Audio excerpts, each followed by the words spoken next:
প্রথম আগে গঙ্গার জল নিয়ে তীর সত্যি করো, এবার গঙ্গার জল নিয়ে তীর সত্যি করা করালো। মহারাজ দশরথ তখনও কিন্তু জানতো না যে তাকে আজ কি হারাতে হবে। বলল, প্রথমবারে চাইবো আমার ছেলে ভরত হবে অযোধ্যার রাজা, রাম নয়। দ্বিতীয়বারে চাইবো রাম 14 বৎসরের জন্য বনবাস যাবে।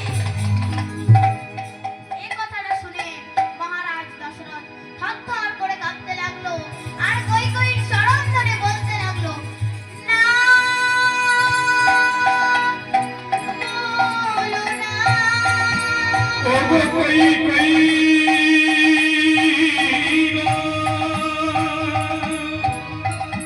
তুমি এমন কথা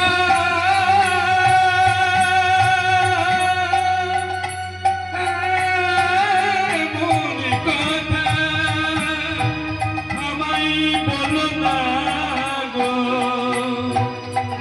আমি রামকে যে বড় ভালোবাসি, কি করে বলবো রাম তুই পুনীরা, রাম তুই মনে যা।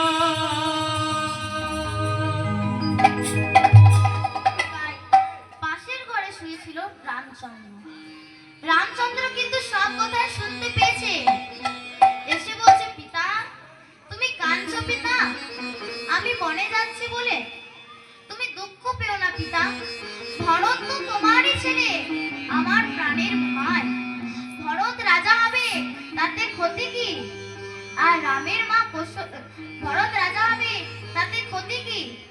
তাই বলছে, তাই এবার রাম যাচ্ছে বনে, সীতা যাচ্ছে শনে, আর আদরের ভাই লক্ষ্মণ যাচ্ছে তার শনে।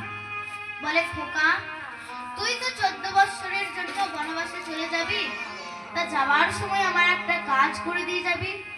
বলে, কি কাজ? না, ওই বনে থাকতে থাকতে যদি কখনো শুনেছিস যে তোর এই বৃদ্ধ পিতা মারা গেছে, তাহলে আমার একটা কাজ করে দিয়ে যাবি। বলে, কি কাজ? না, ওই বনে পিণ্ড